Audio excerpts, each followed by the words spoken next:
ladies and gentlemen, on a Thursday. It's Thursday, isn't it? That's right, Griff. It's Thursday. Thursday. Is it Thursday? Yes? No. Yes, it is. It's Thursday. It's gonna be Thursday. Dude, I don't know. It will be Thursday when people are listening. It is. Yes. Yeah, it will be. So, Griff, how are you? How the heck are you? Brad, we just got through week 1 of full-blown football, college and professional. Football season is in full swing. I'm as good as you can be, man. Like I'm excited. This is really when the sports year starts to get crazy, and especially with hockey and basketball starting up in like a month or two now. So like things are about to start getting really interesting. But yeah, man, I'm good. How about you? How about you, Brad? How things been going? Great. Yeah, I don't know. Great. I got nothing on my mind right now, so I'm just excited. Other than the football we're going to talk about. Yeah, exactly. So yeah, everything's great. Dude, I don't know. I just ate dinner, so I am ready to go. I've been watching. You know what I've been watching. I don't know if you've heard of what's it called? It's on Apple TV Plus. Ted Lasso. Great, dude. I gotta watch it. I don't have Apple TV because it's like it's just another subscription service, and I'm trying. It's only to like not, $5, but like if you bought an iPhone, you get it for free. Ooh, I just got. I think Apple's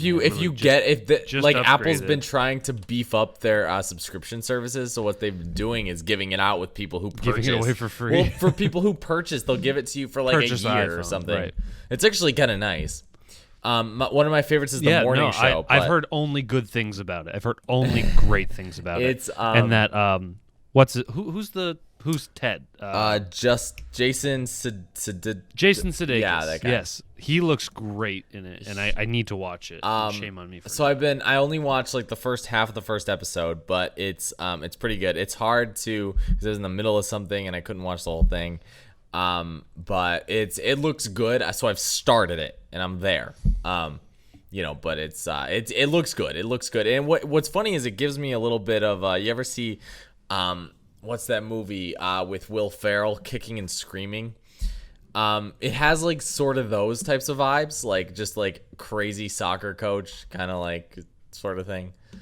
But again, I've only seen like the first like half the first episode, so I'd recommend it, and I don't even know if I have that credential. So,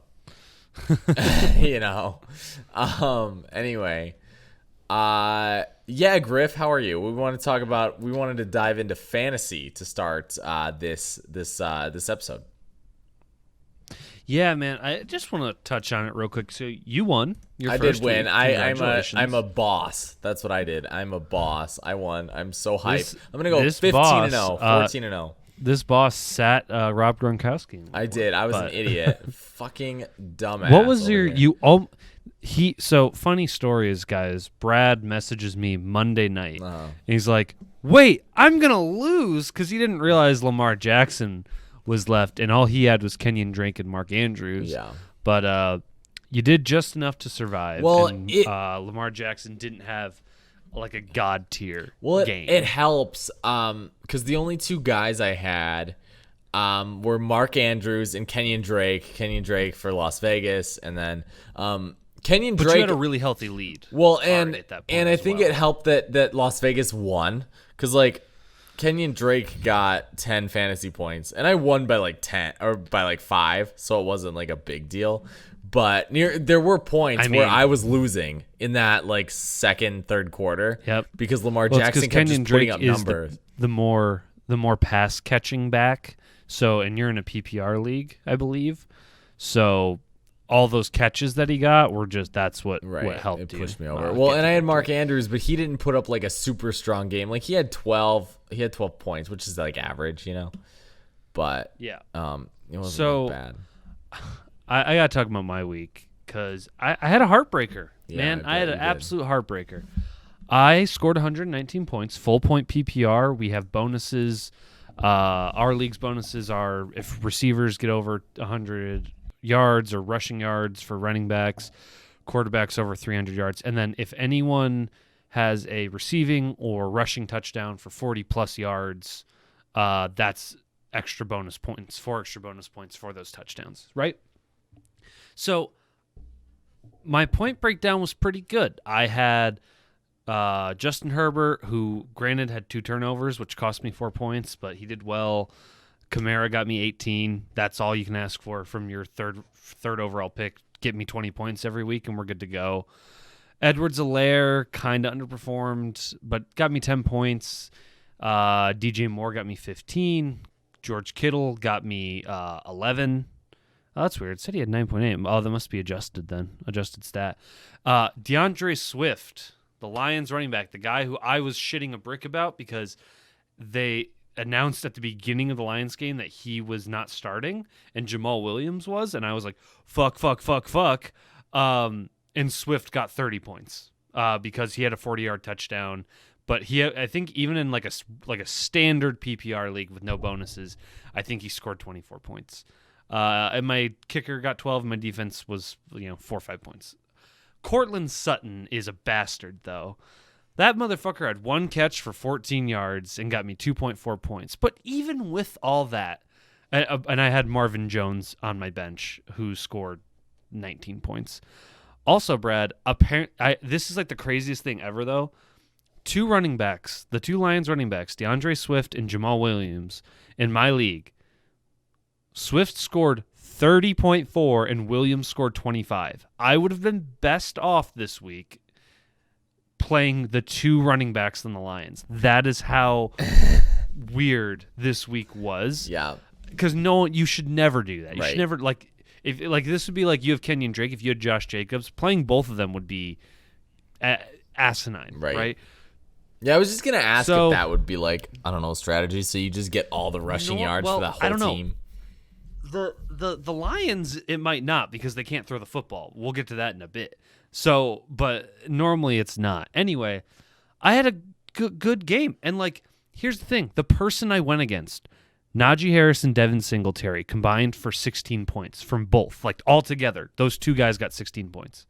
That's her 2 starting running backs. Her tight end, 0. Goose egg, Mike Gesicki, 0 points. Her flex position, Elijah Moore, 0.7 points. Dude, Her that defense. sucks. What do you give Her points for? Nothing?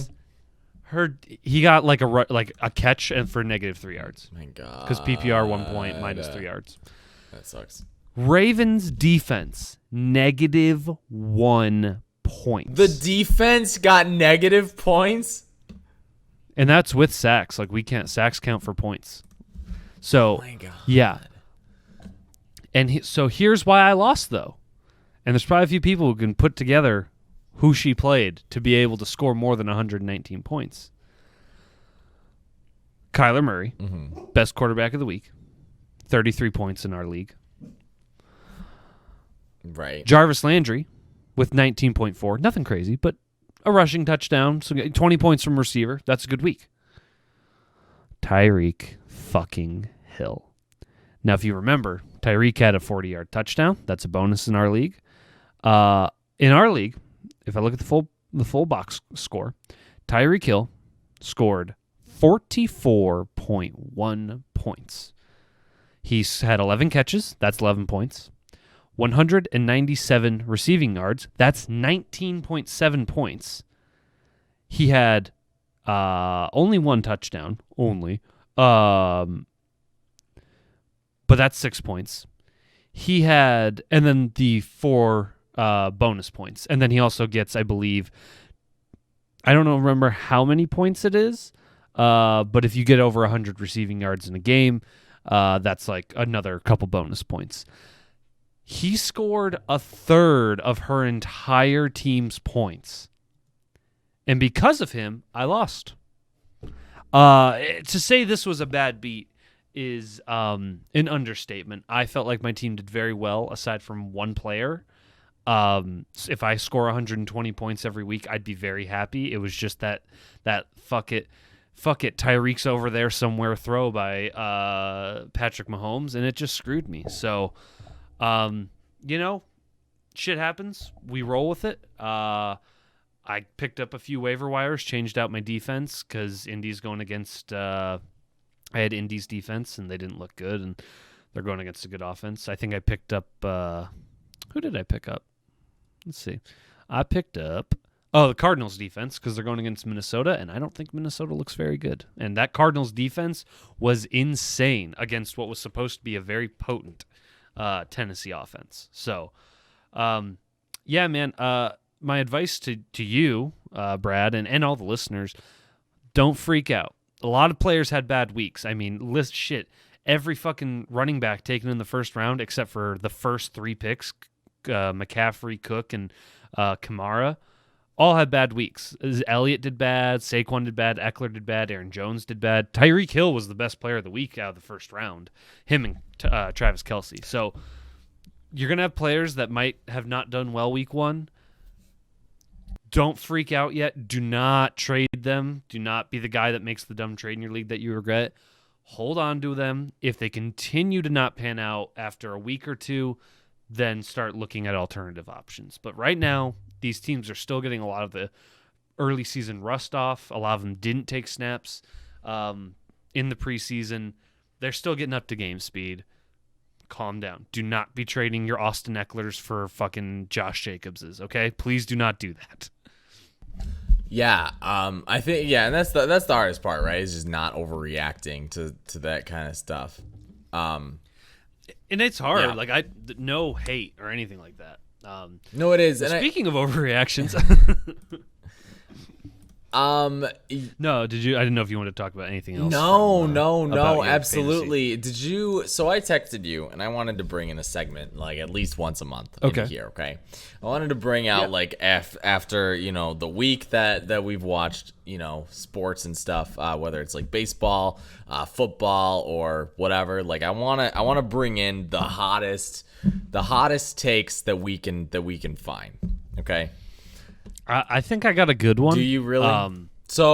Yeah, if you can't, don't look at the show notes because I wrote them in there, and I don't think you've seen that. So I would like you to. I want you to digest this. So I either this isn't updating. I can't see it. Oh, I'm in the show notes. I haven't. I didn't just. You might have opened it before I edited it or something. Either way, it doesn't matter. But yes, I am very. I'm excited for you to hear this one, but first we'll start with yours because I do see yours, and I want you to elaborate because I don't disagree. I think, but I want to know what you mean by this. So Mel Tucker, absolute genius, coach for MSU, right? Absolute genius. Mm-hmm. So if you haven't been paying attention, MSU is just on fire. And I'll say like they've been up against bad opponents, but like as I say, Youngstown State and a bad Northwestern. Okay, but they've beaten, and that's nothing against MSU. Because you're going to hear my hot take. I'm not shitting on them. I'm just saying I'm putting into perspective for the people.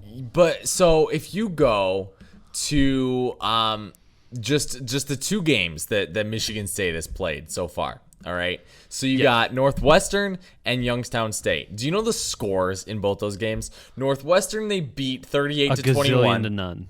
Okay. A lot to a lot less. Youngstown State, they beat 42 to 14. Now, obviously, Youngstown State's the FCS school. Like, we get that. Yeah. We know. That doesn't matter. It's Michigan's going against Northern Illinois this exactly. week. Like, it doesn't matter. So anyway, what do good teams do against bad teams? They kill them. And is that not what Michigan State has done? I want to beat a Big Ten team, and it goes. I think it goes beyond. Also, it goes beyond like just Mel Tucker like improving like this Michigan State like team. First off, they scored a touchdown. Like no other team has scored on their first play in the Big Ten. So only Michigan State has done that, and they've done it twice. That is such a specific stat, and I just want. It is not a real metric. Okay, but let that sink in. Around. Michigan has 0 of those. So does the whole Big Ten, Brad. Okay. It's the first play of the game. It's not a common thing. So, it doesn't matter. You know who also like Penn State doesn't either. Who cares? You know who also has 1 Big Ten win and who has 0? Michigan has 0 Big Ten wins. Well, that's because of the schedule, Brad. This doesn't mean Brad. Okay, I wanted to agree with you. I hope you know that. Okay, but you've made it at very this point, difficult. I'm purely just ragging this on. I understand. But the bigger point that I wanted to get into specifically with Mel Tucker is coming in after a coach kind of fails, right? Like you've got almost as if like Saying what Jim Harbaugh should have done at the end of. Yeah, I was gonna say saying what D'Antonio did at the end of his tenure, his failure is an understatement. He burned that school to the ground. He brought it. Well, and the worst part is that he brought them to the pinnacle of their success for the last 50 years. He did. And then he just wouldn't step away. He didn't know when to hang it up, and he should have. And that's coming. That's not me. I've heard that, like, Spartan fans, that was the sentiment for a long time. And that's the thing. For the last maybe 3 to 4 years of his time there, it was just, it was bad. So he's done a great job recruiting. Like, we know that. Like, he's done a great job recruiting and, well, not just recruiting, but showing recruits that, like Kenneth Walker III, dude comes here and just immediately rushes for 250 yards, or has shown that he can be like something when he transferred out of Wake Forest. Like, showing recruits that, like, you can come here and be successful. And I think that that's important because you're not Alabama, you're not Georgia, you're not a school that's going to get like the biggest recruits. So you've like got to do what you've got to do. And if the transfer portal is the way that you're getting like these big names, or not big names, but just guys that have potential, I think that there's like nothing like wrong with that. So I just think that when you consider like how he's recruiting and just like showing and marketing the school too is a big thing that like Mel Tucker's been doing. I just think that like it's like you've gotta like it. I mean, it's similar to like what you're seeing at Michigan too with I think Jim Harbaugh's like finally got that like wake up call where like, and I don't want to say anything about like Michigan because it's very hard to like trust that school when you've seen what Harbaugh's done here and it's close to nothing. So I think that like I'm a little bit more reluctant to get on that bandwagon.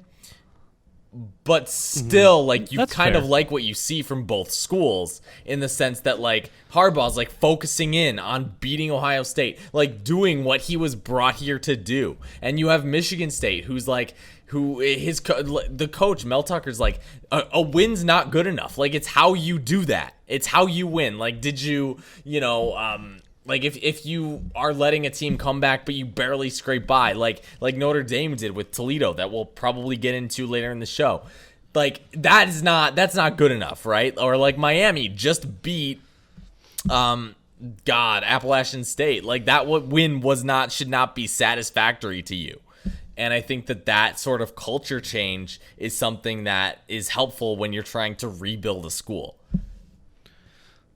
No, I agree because I have two hot takes. I couldn't settle it between two because we are going to do NFL Week 1 overreactions, and I felt like one of these, I have an NFL one and an NCAA one, and I felt like the NFL one wasn't really an overreaction. I think it's just genuinely like it's a hot take, but I think it's a whole point of like when I think of a hot take versus overreaction, an overreaction is like recency bias, whereas a hot take is something that like it's a bold prediction, but you're making it based off of all of the data that you have.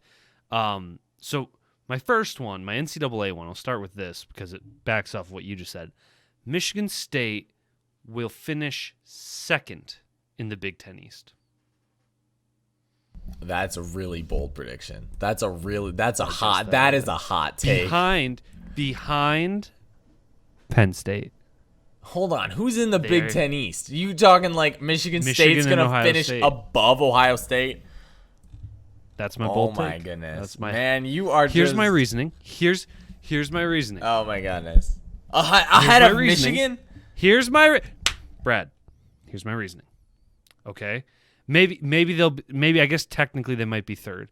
It'll come down to their game, the Michigan-Ohio State game. I think Ohio State is going to lose 1 to 2 more games this year. I think they lose to Penn State. Okay. I think Penn State and Iowa are the two best teams in this have the potential to be the top two teams, right? I think right now that Penn State team looks better than the Ohio State team. Okay. And that is not, I promise, I'm not being a Michigan slappy. I'm not overreacting. This Ohio State team is very young. They're they're new. Ryan Day is coaching them up, and Ryan Day is a good coach. Yeah, he will get them there. That's why I'm so reluctant to say things like that. See, they're probably not. They're not going to the playoff this year because a one loss is hard to do it. Right. Maybe they still could if they go undefeated the rest of the way. It's very possible they still could, but I feel like the committee, they love the SEC, so that unless Michigan goes undefeated at this point, which imagine, I don't think it's going to happen. So I think Penn State, if Penn State goes undefeated, they could make it in. And I think they have the capability to do that. Like I said, I think Ryan Day is a really good coach, and he will get them and get that team to where they need to be. They're young right now, and they're unseasoned. They're coming off a COVID year, which was barely a real year. So there's a lot of learning curve with some of these guys. And like I said, a lot of them are young. So next year, I'm sure they'll be firing on all cylinders, and I will be shitting myself on a weekly basis because of how scared I am for them to mollywop Michigan. I just don't think this year they will. My prediction is, or my take is, that MSU looks good. I think they will wipe the floor with most teams in the Big Ten, other than I think they'll beat Wisconsin. Actually, I don't even know if they're going against Wisconsin this year. Who is? Michigan State. I don't believe so. No, I don't think they are. They're not. I'll pull up their schedule real quick. No. I just want to look and see who else would be an issue. Penn State and Ohio State. Like those, I think Michigan State could go 10 and 1, 2, 3, 4, 5, 6, 7. Yeah, 10 and 2. Okay. I think they will go 10 and 2. I think Ohio State could go 9 and 3. Yeah. Again, losing to Michigan State losing to Penn State and potentially Michigan, because if Michigan, this is a year where they should beat them, right? Because granted, by the end of this season, Ryan Day could have that team looking a lot better because he, like I said, he is that good of a coach. So that might not happen. But I do think Michigan has a chance to finish second because guess what? I do think Michigan State beats Michigan. I do think Michigan State beats Michigan. And it's so like God, it's and what's crazy though too is like a lot of those rivalry games can go either way. Like that's the thing, right? Just because they're rivalry games. Well, was Michigan State a better team than Michigan last year? Of course not. But they won that day. They did that. And I think last year, see, here's the thing. I swear, hand to the Bible, even though I'm not religious, hand to the whatever. Last year I said none of these games matter. If Michigan had beaten Ohio State, I was going to say, this feels good, but it doesn't mean anything because this year doesn't mean anything. Right. It's a COVID year where nothing is normal. So when we lost that game, I was like, you guys shouldn't have fucking lost that game. But I wasn't like, oh no, because again, I was like, this isn't real. None of this season is fucking real. So I I understand that because like you said, I think most people understand that Michigan State team probably wasn't better than that Michigan team. I mean, first year head coach, new recruiting class, but shit happens because it's football and it's a rivalry game and anything can happen. So, like I said, I'm being bold and I'm going to say that Michigan State comes in second. That's bold. I think the Big Ten East isn't I think worst case they finish third in the Big Ten East behind Ohio State and Penn State. I would agree with that. I don't think there's any. I think they finish ahead of Michigan, and I think they finish with a maximum of 3 losses. That's crazy. I mean, it's crazy what Mel Tucker's been able to do. It is, and I hate it as a Michigan fan, but I respect it. But even with they've played like Northwestern, but you don't just put up a shit ton of points on someone like that. You don't do that by accident. No. Yeah. So we'll talk a little bit about that. after the second half of this show is all college football. But you had one other hot take, right? Yes, and this is, like I said, didn't feel like it fit in with the overreactions. I think the NFC North is the NFC East of this year. Really? You think do you think that, I think the NFC East is going to be significantly better than we all thought. do you think that Aaron Dallas Rodgers is purposefully tanking the Packers? God, no. God fucking no. Stop That's the current sports conspiracy. No. I know it is. He's not. That's ridiculous. Yeah. Aaron Rodgers is too fucking angry and petty to fucking let himself lose for a season and hear about this shit. Well, and he wouldn't purposefully perform bad. No. I mean, the worst he could do was fuck up the signals and the play calling. Aaron Rodgers wasn't at OTAs. He wasn't at fucking. The teams aren't fucking ready. This is the blessing and the curse of not playing in the preseason, right? You don't want your stars to get hurt, but they're not ready to go in week 1. Right. So we see this every year where weird shit happens in week 1. Do you remember the year the Patriots lost to the Chiefs? Yeah. The Patriots lost to the Chiefs in week 1. I think it was still when Alex Smith was the quarterback, and people freaked out. Patriots won the Super Bowl that year. Okay. Well, I mean, Tom Brady's just that guy, but I know what you mean. But so is Aaron Rodgers. But any overreaction, there's a fucking mosquito in this house. Anyway, God, what was it? People talked about Tom Brady last year. And I know it's Tom Brady. We know it's Tom Brady. But, at the same time, he was doubted. Remember that time that he, forgot what down it was?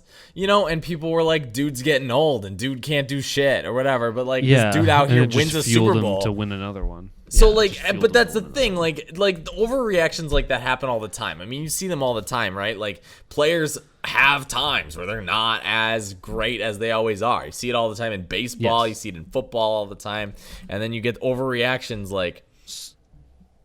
So I do want to quickly explain that take, though, that I think the NFC East is a lot better. That's kind of in the overreactions. I'll talk about that in a minute. But the NFC North, I mean, you've got a rebuilding Lions team that might actually be worse than the Houston Texans. You have an awful Bears team that doesn't know what the fuck they're doing with their QB, and their defense looks fucking gassed. Hey, I told you that a few weeks ago that their defense, I said, was getting older and looking worse.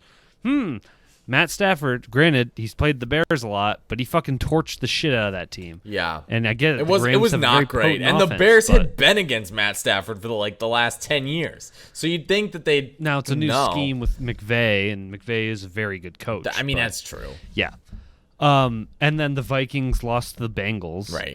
Which they don't look you very can't good. do now, that. I can't tell if the Bengals are really good or if the Vikings are very bad. Or maybe it's a little bit of column A and a little bit of column B, but that's kind of where we're at right now. And then, obviously the Packers getting mollywopped the way they did is not great. No. I still think the Packers will win this division. I still think they're going to win 12 games this year. But I do think, looking at the NFC North and the NFC East, the NFC North is going to have potentially 3 teams below 500. It is entirely possible that those 3 teams are below 500. Whereas the NFC East, Cowboys look great.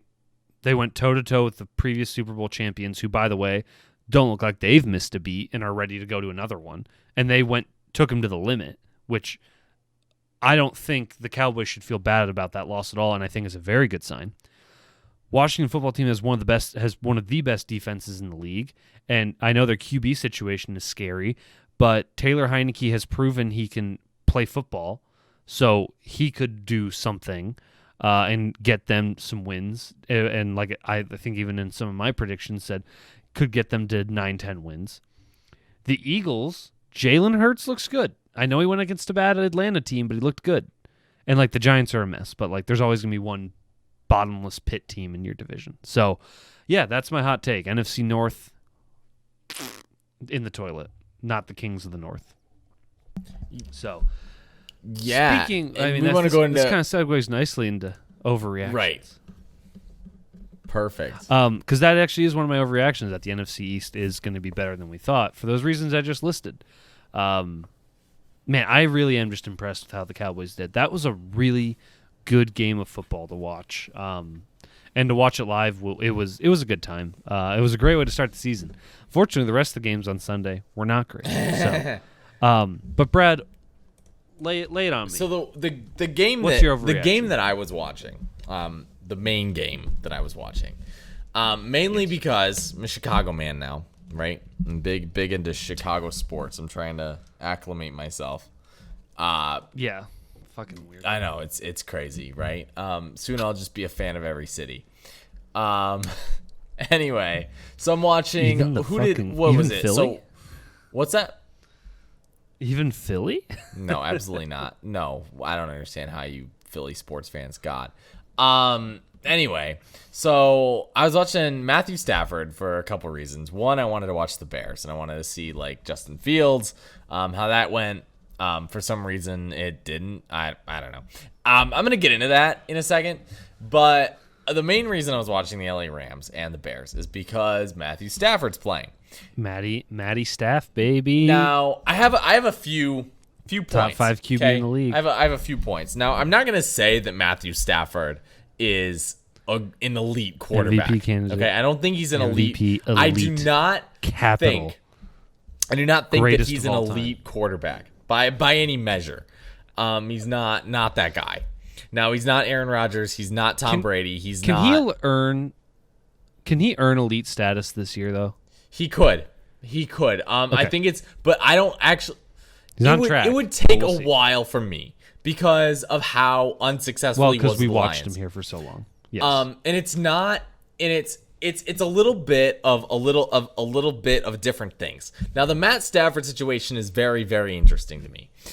For one, people are, and you heard, what was his name? Al Michaels, the dude that's been on TV forever. Al Michaels and Chris Collins. Dude was talking on Sunday Night Football about this. Like he said that Matthew Stafford had like no help in Detroit, and these two things are going to be mutually exclusive. Okay, now you can say that like that is a true statement to say that Matthew Stafford did not have very much help in Detroit. But I also hate this narrative that people are pulling right now that like Matthew Stafford like wasn't part of the problem. Like that is also true, that Matthew Stafford didn't do enough while he was here. And I think again, like it goes into like a few different separate conversations about like what is enough, when were those times. I think that like bare minimum, if you're Matthew Stafford and you're a good quarterback, you get this team a playoff win. I don't think that there's anything like revolving like Super Bowl, like whatever. I think that this team has been like incompetent, but at some point, like you got to be that it factor that gets this team a win, like in the playoffs where it matters. And so I think that because he didn't have that, there's a lot more reluctance to say that he wasn't part of that issue. Yeah, at least 10 to 15% of the blame for Stafford's failures are on him. And I agree. But so say what's the overreaction? So I wanted to preface with that. But I do think that Matthew Stafford wins the Super Bowl this year. Now, last year I was a little more confident in this last year, okay? When I said that, and I'm not betting any money on this because I would never bet against Tom Brady, and it's Tom Brady. And I love Tom Brady, but God, dude just needs to retire, because like let someone else have a chance. It's like that kid who just never like leaves his like little league, won't get off the fucking swing set. Right, exactly. So that's where I'm at there. But at the same time, I do think that like the LA Rams are a competent organization. Okay, I think Yes, that which is why I'm excited that we have Brad Holmes, because he comes from that organization. if you wanted to talk about an organization that was a quarterback away from being a Super Bowl contention, it's the Los Angeles Rams. You can plug and play Matthew Stafford into that offense. No, I was going to say, Matthew Stafford is way better than Jared Goff. There's a reason that you got Goff and 2 first-round picks. Okay, that is how much better Stafford is than Goff. And you could say the Rams overpaid, but I think, honestly, both teams are going to get what they want. Rams got their QB. They're in a Super Bowl window. They can try to make a run now. And the Lions got the payment they needed to give up their franchise quarterback to then really get this rebuild kicked off the way it needed to go. I don't disagree with your overreaction. I think that NFC West, NFC Best, as it's so nicknamed, is going to be a tough division to win. I think guaranteed Rams will make a wild card slot. Worst case, that Cardinals team looks fucking legit, and that San Francisco team looks really good. Defense, I'm a little worried about their offense with this QB carousel they're doing with Garoppolo and Trey Lance, but again, we'll see what happens there. And Seattle looked good. I thought their defense would be a lot worse than it was. But that offense is just as potent as ever. So it's a tough division that Stafford is in. I still think like he gets it done. I really the only thing that's crazy. keeping me from that is that Tom Brady is in the NFC. But at the same time, like I really think that like I think that it's one of those things. No, I liked it. It's a fun overreaction, but I do think that NFC West. I think all 4 of those teams could be in the playoffs. It's not out of the realm of possibility. Absolutely. Like there is a situation in which it could happen. It would be difficult, but it's possible. I think at least 2 of those teams go though. I think 3 out of the 4 teams, and 1 will get left off. I don't know which one. We'll have to wait and see. I have a couple overreactions. One, Jameis Winston is going to be very good at quarterback this year. He went against a former team that just went to the NFC Championship last year. And Green Bay is not like touted for their defense, but team is expecting to make a playoff run this year, right? And he scored 5 touchdowns. Granted, he only threw for like 200 yards, but he scored 5 touchdowns. I mean, he looked good. He was making very good decisions, precision passes. When he was in Tampa, he could sling the ball around. His issue was control and decision-making, and so he threw a lot of interceptions. And I think being in New Orleans and playing behind Drew Brees, I think he learned some things, and I think he has the potential. I'm not going to say MVP. Some people are saying MVP caliber because, again, they're really trying to push the overreaction. I'm not going to say that, but I am going to say he's going to be a very competent starting QB and is going to give New Orleans a chance at playoffs this year. My other one is the Bengals are going to be good. I don't know if they make the playoffs because AFC is also kind of top heavy. And they also play in, I think, a division where you have arguably the other 3 teams are all competing for a playoff spot. I don't think the Steelers are that good. I think they got lucky on Sunday. But like the Browns and the Ravens, despite both losing, look very good. And I think are going to be very good. But I think the Bengals could be sneaky. I think they're going to win a lot more games than people are probably expecting of them. Thanks largely to Mr. Joe Burrow. I feel like I had one more. Yes. Urban Meyer is going to step down by week 4. Or, even better, he's going to go take the USC job by week 3. So, yeah, that's a rough one. That whole situation sounds awful. Urban Meyer ever and I'm just like, the NFL? Please protect Trevor. No, he was only ever maybe he was an assistant, but he's never been a head coach in the NFL. He was always college. I feel like coaching, like if you go through like and have that much success at one one level. Like, I really feel like going to, like, just a different world is hell. Like, that's gotta be bad. Like, that's just a bad time. Like, it just seems like like college football would be so much more fun to coach if you've coached college football. Like, for Urban Meyer, like, he doesn't seem like the guy that's gonna want to go out and, like, it's not like a Pat Carroll situation where you could kind of see him, like, going, like, kind of anywhere. You could pretty much put him in any, like, football position, you know? Whereas, like, Urban Meyer, like, when you think Urban Meyer, you think, like, college football coach. Like, that's a guy who enjoys coaching college football. Like, he doesn't seem like a pro football kind of guy. Yeah, because he's not. I mean, he's good at recruiting, and he's good at college-style ball, but, like, the pro level just doesn't work for him. And I just hope Jacksonville gets their shit together and doesn't ruin Trevor Lawrence. I don't think Trevor Lawrence is going to have like a Joe Burrow-esque first season, but I do think he has what it takes to be good in this league. So we'll see. Yeah. That's all I got for the overreactions. So I think you want to talk a little bit about the Bears, and I want to talk a little bit about the Lions.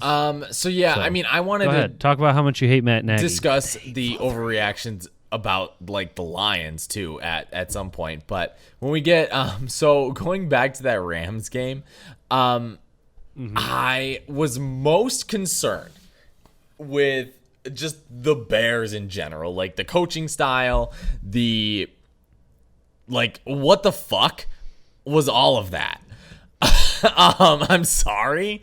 So I was so weird to me that like Matt Nagy was out here like putting in like Andy Dalton. I'm sorry, why do we have to watch him? What's the point? Because here's the defense I've seen. He promised Dalton he'd be the starter before they drafted Fields. I hate that. And okay, he doesn't want to break that promise because fuck it. Is it contractually forcible? He doesn't want to do it because then this is the argument I've seen. I'm not making this argument because I don't believe in this argument. Right. The argument is if you do that, you will have other players who want to come to your team will think when you sign the coach isn't keeping his word when he says he's going to do something. Now, if they want to sit Fields for the year, sit Fields for the year. Or if they want to play him, play him. You can't do both. That's my only issue. I'm fine with either, really.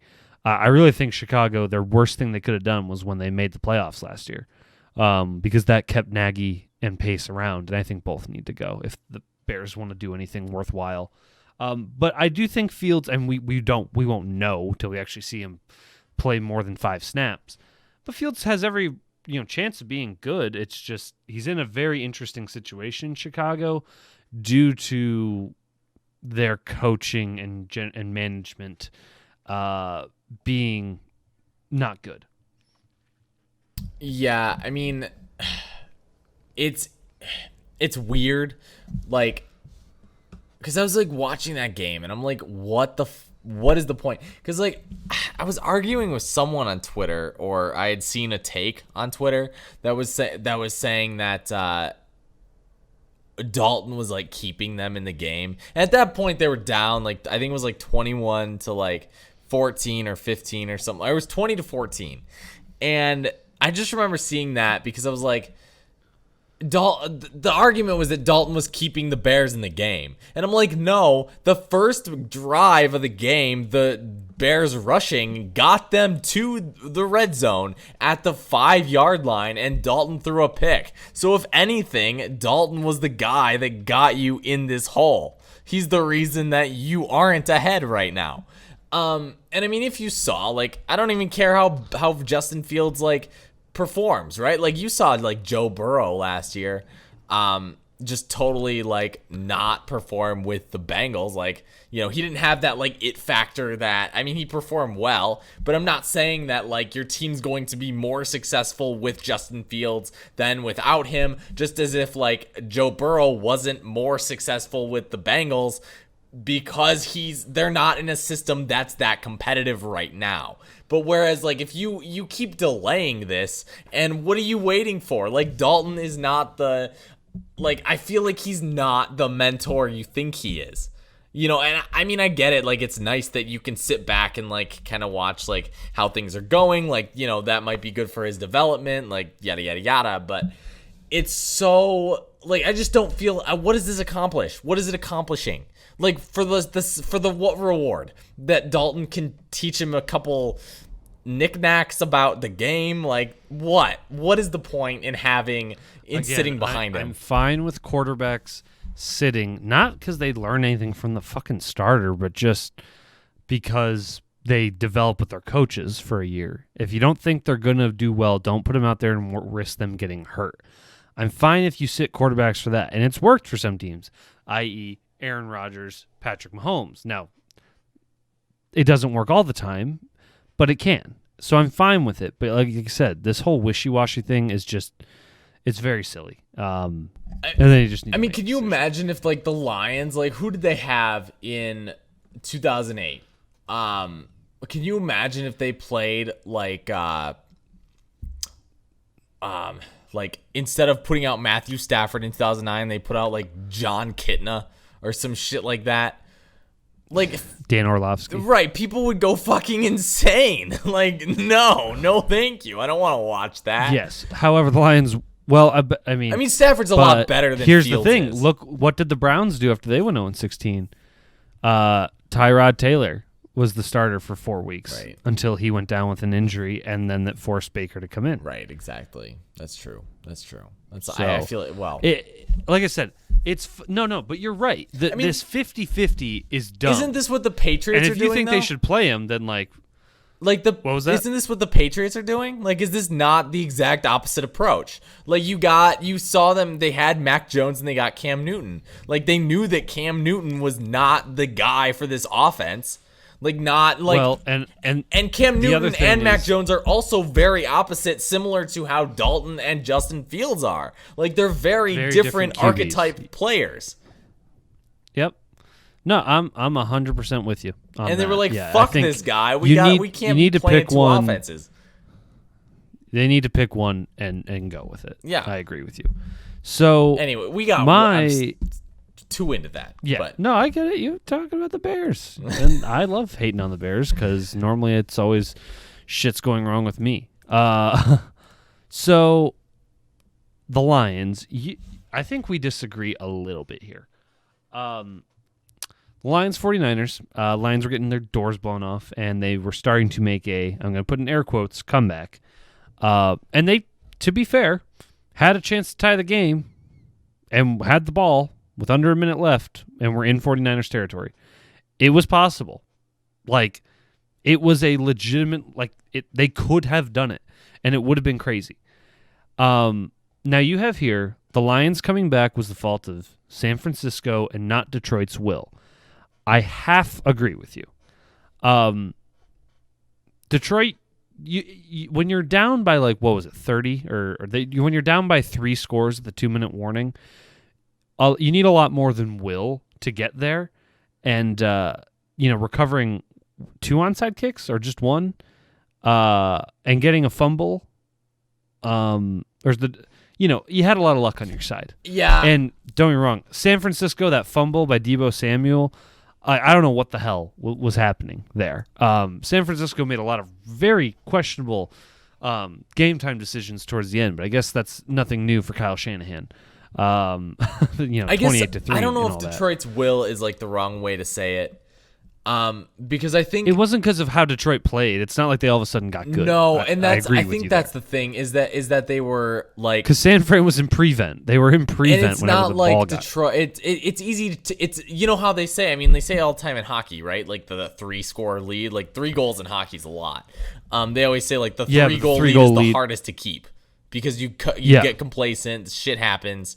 It's the same way in a lot of other sports where you got 3-goal lead is the most dangerous lead in hockey, 100%. Exactly, and you got a 20-point lead. You're gonna start, laying especially off. with 2 minutes left. San Fran made sloppy mistakes. That's the thing. Now, the one thing I do want to talk about the Lions real quick is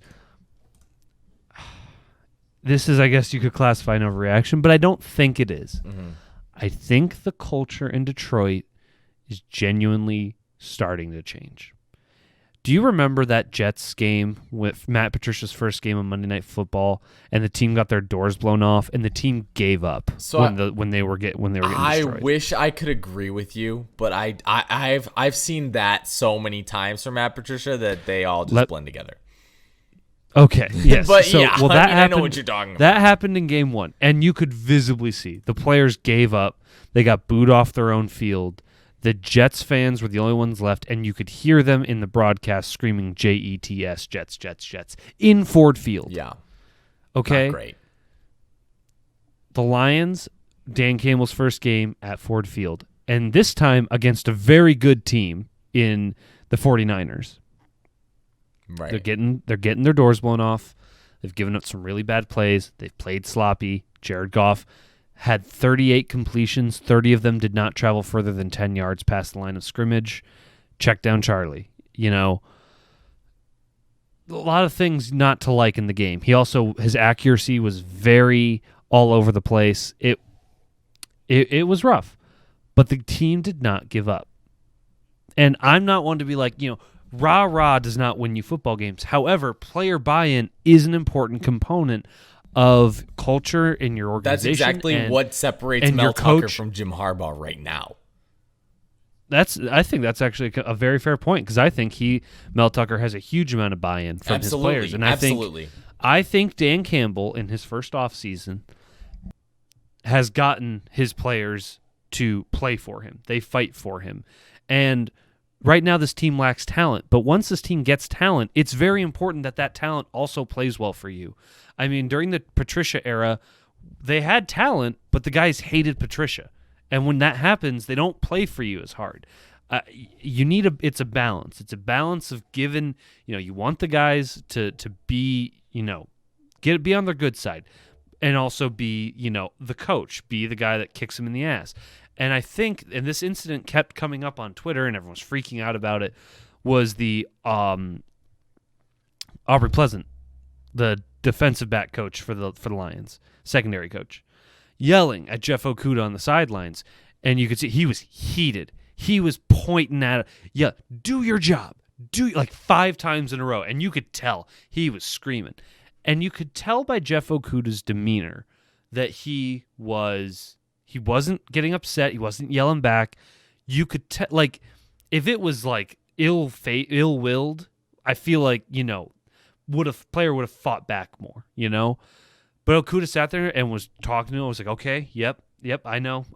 Shit fucked up. I blew a coverage. And then they show later, after I think Okudah had made some good plays on on the next drive or whatever, he came over, kind of gave him like, a little head-to-head touch, like, good job kind of thing. You could, and even some of the cornerbacks today at the Lions press conferences today said that whole thing was just like, man, like, if you know us and you know how he's been coaching us all off season, like, that yelling wasn't out of anger, that it was love, it's wanting us to do better.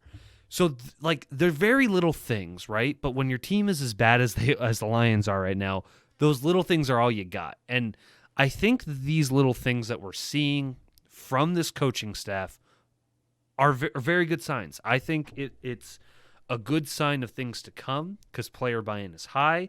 They want to play for these coaches, and the coaches, I think the schemes so far, like, I can't judge the schemes too much. It's been 1 week, and also they're scheming around a team that probably will not have half of these players when they're ready to start competing again.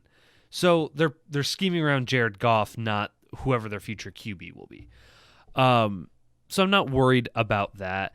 And, I liked some of Dan Campbell's aggressiveness. He went for some 4th downs early. Your team's, he knows that his team's not going to win a lot of games, and they're vastly outmatched. So why not go for some 4th downs? Take some risks. Like, see what your team can do when the going gets tough. I think it's, I liked his decisions there, and you know what? He didn't do anything stupid with timeouts or challenges. So he's checked all my boxes of like what I'm expecting from him, because I know how bad Quinn Trisha destroyed this roster before him and Holmes got there. That's why probably for the first 2 years, they're going to have a pass on a lot of things. Like, they can get blown out a lot, and they're going to get a pass because I know how drained this roster is of talent because of the previous administration. Now, once we get to a point where, year 3, we need to start seeing something. But so far, based off the very early results, I'm happy.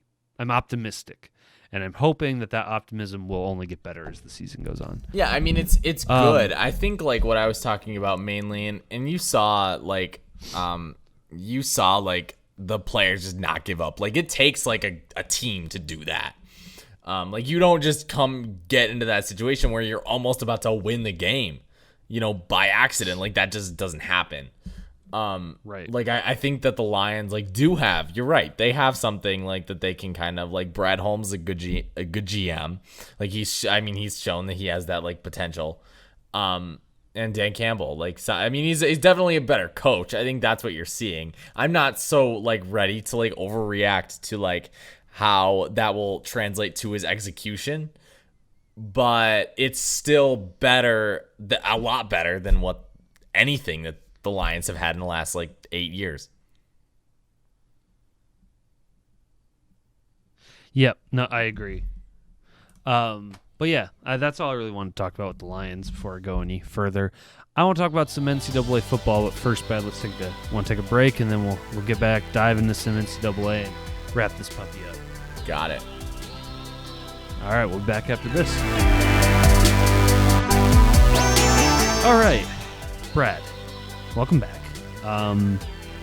Well, we talked about MSU a little bit already, so let's talk about Michigan first. I don't know how to feel about how they looked against Washington.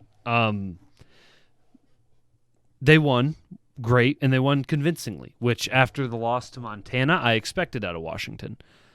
Was that game? That game was an 8 p.m. game in Ann Arbor. Yeah, it was a night game. Yep. Was that game not one of the most boring primetime games you've ever seen? Fully agree. And that's Jim Harbaugh football. It's always been boring. Jim Harbaugh's, which is crazy because this is the dude who coached the 49ers. Yeah. That offense was electric. I could not keep that game on. I tried so hard to watch it. I was doing things with friends, so I was not watching it. I did rewatch it the next day, but luckily I got the condensed version. Yeah. I couldn't imagine watching that game live. No. I couldn't. It was all right. I mean, luckily there's more games on at one time. Michigan's offensive line is elite. Is a very good offensive line. They bullied Washington, and I think they have the ability to bully a lot of defenses this year. I think their two running backs are great. I love Hassan Haskins. He is so good. He's really good, and I have no complaints about that. I think they looked great.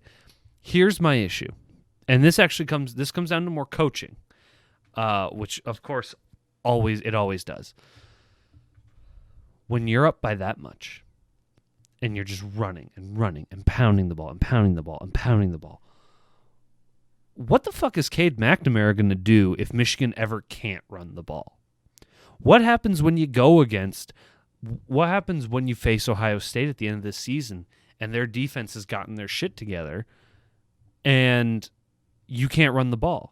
And now Cade has to pass. But guess what? You didn't give him a chance to pass in these earlier games when it would have been good to let him get those looks, get those reads. I know some teams like to not give away their stuff and put it on tape for other teams, but you could at least give him a fucking chance to throw the ball. They threw for 44 yards on Saturday night. Yeah. I get it. They rushed for 341. That's great, but you're not going to be you can't be that one-sided. Just like only throwing it is never going to lead to success. So teams who throw the ball 70 times also typically don't have success, just as much as teams who rush 50 don't.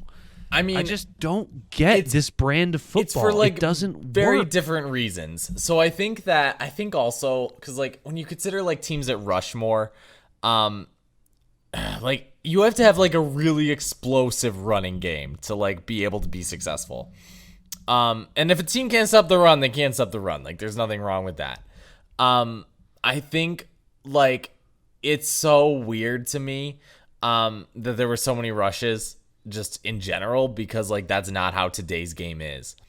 You know, and that's kind of the bigger point though too is I don't know if Harbaugh's like working like concerned with like recency bias, like in I don't know if that's like his shtick, you know, because like you saw like in previous years with Michigan, like they were most successful when they ran the ball.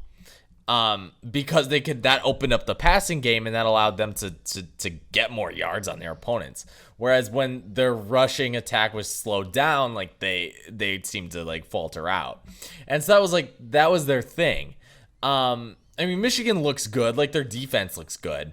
It's definitely an improvement over what Don Brown has done, and they're definitely committing less penalties. And I mean, that goes into like the whole thing too about Michigan is they seem like a sloppy team still. Like I'm not fully committed to debunking that.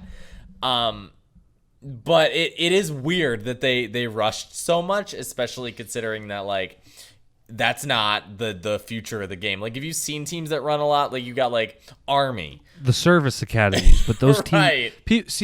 People always say, "Oh, the service academies are like a bitch to play against." Yeah, but they lose most of those games anyway because you know what teams do? They game plan for it. Right. They game plan for it. And yes, Michigan probably has better talent than Army or Navy. Right. But those schemes are more like just a pain in the ass than they are like good schemes that are hard to play against. Yeah, They're I mean, there's a reason that most especially teams because don't those teams consistently run like the option. they run the triple option. Yeah, Right. That's the thing. Like they run the triple option, and that's just a pain because you have so many variables you have to keep track of when trying to track someone speedy out of the backfield. So I don't even worry about that. Yeah, I don't know.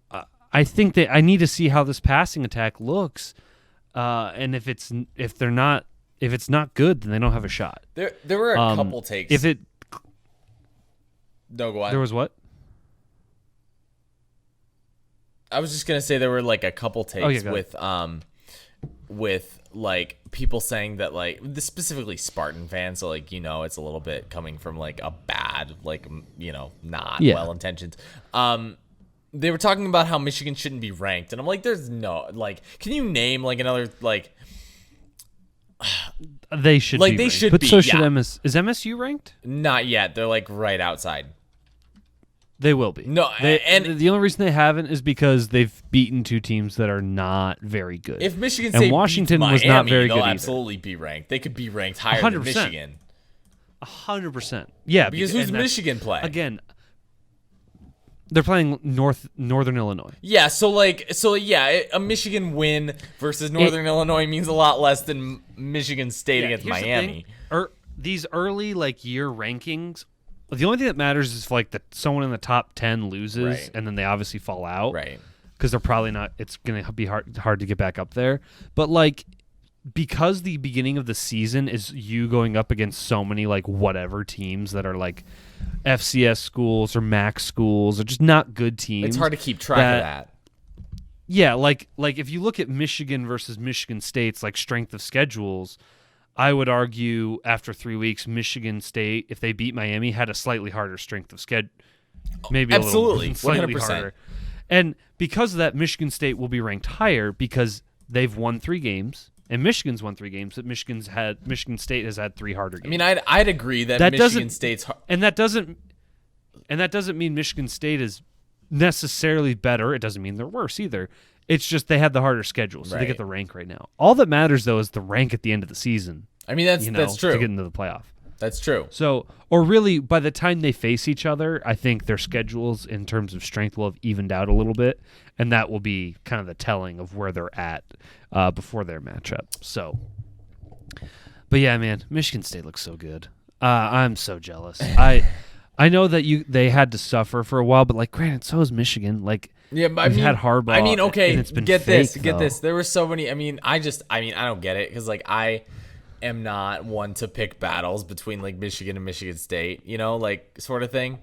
I know that there's like the rivalry Rightfully or whatever. so. Like the only time I've ever cared about the two schools is when they play each other. I've generally rooted for both. Like it's not like, I'm like one of the. It's not like Ohio State, where a lot of people hate Ohio State because they're so good.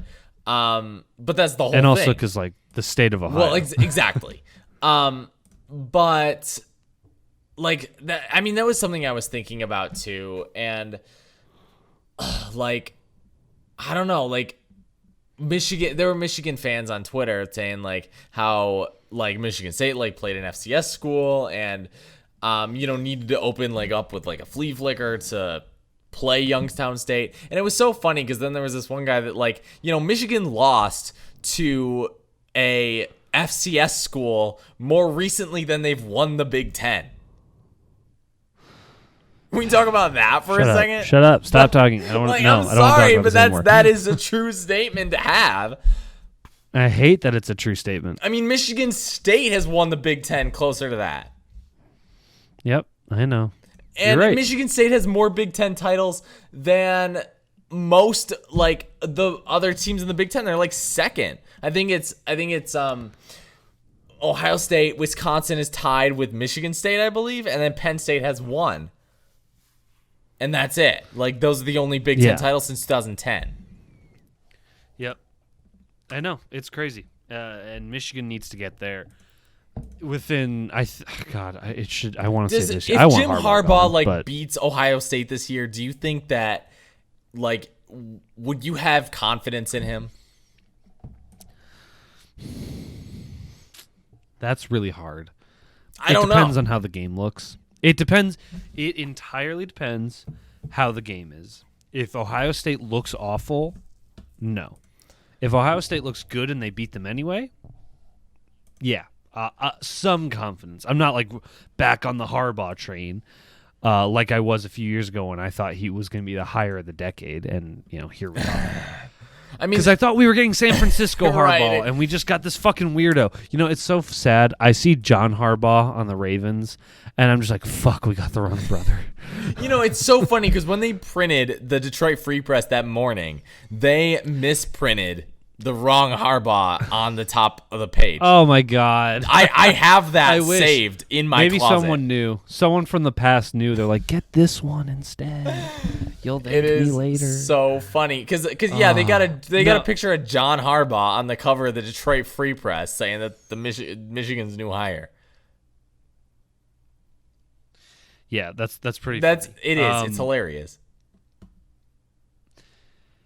Yeah. So I think no, but I think if they beat Ohio State and Ohio State looks good, then I have a little more confidence back. But that needs to happen first.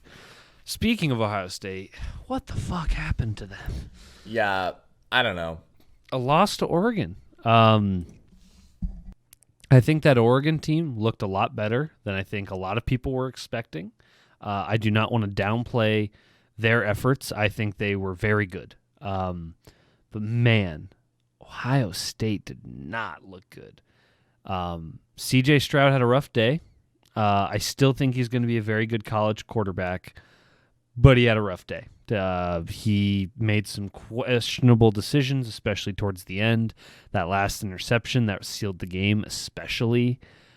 Ohio State's corners, their defense and their corners especially, but really the defense as a whole, has some issues to figure out. I mean, the Oregon QB, whose name escapes me, my apologies, but he had all day to throw in the pocket. He had no pressure. He was able to roll out and run it if he had to. He was able to find open receivers every drive. It was close because Ohio State's that good that they could keep it close while still, not playing great. But man, it's a game Ohio State should have won, and Oregon gave them every chance to come back into that game. And I think if you're an Ohio State fan, I'm sure you're disappointed, and rightfully so, because you should expect more. You guys are, until you're not, you're fucking college football playoff contenders, and this loss makes it very difficult to get there now. Granted, it's to an or 12th ranked Oregon team. It is an upset, but it's not like insane. There is still, I think, a path to the college football playoff, but unfortunately now that path is not entirely in Ohio State's hands. They're going to need someone else to lose. If they beat Penn State, they can go because they'll have the tiebreaker because they beat them. And Penn State, and they don't lose, and Ohio State doesn't lose any other games. They can still be the one that go to the Big Ten championship, and then if they can beat Iowa, because it's going to be Iowa, they're still sitting with only one loss. Depending on how the rest of the conferences look, it's entirely possible they can still make the playoff, but it's a lot harder now. That loss is going to make things very difficult for Ohio State. And it's really one that you don't want to lose this early. The only good thing is that it wasn't a conference game and that it was an out-of-conference game. So it doesn't affect your conference record and shouldn't have a huge impact if you win out. You can still make the conference title game, which will help your chances of getting in the playoffs. So we'll have to see, but I do have some concerns for that team. Like I said earlier, they're very young, and they're very fresh. So I'm sure next year they're going to be elite, and even by the end of this year, they could still look very good and bounce back. But I think there's a lot of concerns. I think Ohio State looks mortal for once, for the first time in the last decade almost. Yeah, I mean, it's like you mentioned, it's kind of that defense, and I keep going back and forth on this with Michigan State, and they're kind of almost similar in a way. I think that if Ohio State wants to have success, they're going to have to kind of rely on their offense to kind of carry them, and I think that's where they went wrong with Oregon, right? You saw they got a young team and they got CJ Stroud, and it's a lot harder, especially having a young quarterback, and you're just gonna have that side of the ball carry the team. Same thing with Michigan State. You're seeing the defense is gonna have their hiccups, but that wasn't not anticipated. But you're gonna see that it's that Yep. that shit's gonna happen. So Yep. it sucks. It's weird. I'm just kind of curious to know, will Ohio State lose another game? I have a feeling that they will. I think it's possible. I think think they lose to that Penn they State. end up losing one more. And what's entirely possible, because I was going over their schedule earlier and trying to see if I could find the team that they're most likely to lose to. Mainly that they play Penn State. That's the one that I'm circling on my schedule. The only reason I say that That's too the same is day because Michigan it's so Michigan State early. play. It's the day. Yeah, which before it would end Halloween. their season. It ends their season if they lose that game. And because the issue is that this team's gonna have time to get better, right? Ryan Day's a good coach, we know that. But between now and Penn State, Ohio State plays Tulsa, Akron, Rutgers, Maryland, Indiana. There's not a great team on that schedule. So Penn State's really the team that's gonna do it. I don't think that Michigan State and Michigan I don't think that Michigan State does it. I also don't know if Michigan does it. It'll be if Michigan does it, I think that the only reason Michigan does it is because it's in Ann Arbor. One thing that's interesting is that definitely will help. Tickets right now for the Penn State Ohio State game are higher than they are for the game against Michigan, but that's a whole other thing. That's not surprising. But still, I think that the games near the end of the schedule, I feel like Ohio State has a higher chance of winning just because Ryan Day is that good of a coach, right? He's going to coach these players through those he'll faults. get them into shape. Right, exactly. He'll get them into exactly. shape. So real quick, you just want to touch on Notre Dame? I mean, they suck. They're bad. They're. I saw some They're dude that gonna watches lose. Notre Dame. They're gonna lose to a good team. They're gonna lose to a good team. And then they're not making the playoff. Not with 2 close losses to teams they never should have been games with. No, I mean, same thing happened with Miami. Like, Miami's not doing so hot. They got obliterated by Alabama in the first game, and then they end up like almost taking one to Appalachian State. And you see the same thing with Notre Dame. Like, they barely squeaked out a victory against Florida State. I was pulling for that game, and then they beat Toledo by 3 points. So Florida State's obviously a much better team than Toledo, but yeah, the Toledo game, they were down. Yeah, they had to come back and win. Like, yeah, Notre Dame's not good. And then Miami, you have Miami App State.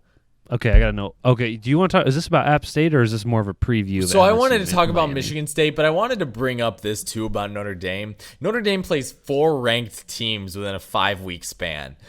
They're gonna. I want to say 3 of 4 of those are going to be losses, and I already know which teams are going to be 2. I think they lose to Cincinnati. I absolutely think they would lose to Wisconsin, and Virginia Tech is going to be a hard game. North Carolina could go either way, but I really don't think that that happens. Just I don't know. I don't know. Notre Dame is always one of those teams that just pisses me off. I think that they're more hated than like Alabama just because they're an independent team. And I know you hate Notre Dame. I also think it sucks that like Notre Dame is exclusively on NBC. So like every game is just on NBC. That sucks. That's dumb. I hate that. Like, anyway, that's my own personal rant. I'm not going to get too much into that. But yes, as far as Miami, Michigan State goes, I posted an article that came out in Fansided today, or yesterday, that was about how Michigan State is going to beat, or not beat, but has a very good chance to win against Miami. None of the like betting, like Vegas, none of the betting scenarios are in Michigan State's favor. But this is a good game. If anyone's gonna bet, I feel like it's a good game to bet on because it opened up at like negative. And I don't bet on sports. I just want to put that as a disclaimer. No, but Vegas always knows. But that's the thing. So this game opened up, I think at like negative 14 was the spread. I could be wrong, but it was back. But it's now at like negative 6. So I would take that bet if I was betting. That's all I'm just gonna say. But again, I don't. So there's that. But it's a very, very easy game for Michigan State to kind of sneak up and win. And I'm not saying that Miami's going to be totally like caught off guard, but if Michigan State plays the way that they played against Northwestern, against Youngstown State, absolutely have a chance to win that game. And I think if Michigan State, I think that cements Mel Tucker as a coach at Michigan State. I think that is the biggest game that he'll win. I think that's the first big game and I don't count last year as a big win for Michigan State. Like, it was this is his first real test, and I think if he can win it, and I think they have every chance to. I do think Miami's on upset alert. I agree with you. I hope and I hope it happens, just because I want to see the Big Ten. Well, and I think something's going to finally give. Winning against a good MSU team is better than winning against a bad MSU team. It makes Michigan more legit. Like, you can root for your not root, but you can say, I want this other team to be good, right? Like, because it legitimizes if you beat them. Right. It's kind of why, like, if Michigan beats Ohio State this year, it kind of sucks that they lost to Oregon, because they have that built-in excuse now of, well, we were already done with the season because we already lost the game and blah, blah. It's the same concept in like playoff sports, right? Where like if you lose, like you hope you lose to the team that goes on to win. You know, like if I don't know, like that's the whole thing, right? Like you hope. I would always hope that the team that beats my team goes to win the playoffs, because that meant. Oh, not if they're a rival, though. I mean, yeah, I guess. I don't know. I guess that's the way I've always thought about it. Like if the Red Wings would lose a playoff game, I'd be like, well, at least we lost to the good team. You know, like, I don't know. That's fair. I don't know if that justifies it mentally for me, but that's what I've always thought about. So, Yeah, man. But yeah, that's all I got. Like I said, big week of football coming up again. We got Giants Washington football team tomorrow or tonight if you're listening. Tonight on Thursday Night Football, Friday night college football. We got the full slate Saturday and Sunday, and then some good old Monday night football to round out the weekend, man. Lions Packers is the Monday night game, by the way. So, and Aaron Rodgers is pissed. So the Lions are about to get slaughtered on live TV. Can't wait. It's going to be a good time. So, Brad, do you have anything else to say to the people? No, goodbye, people. Goodbye, people. We'll see you next week.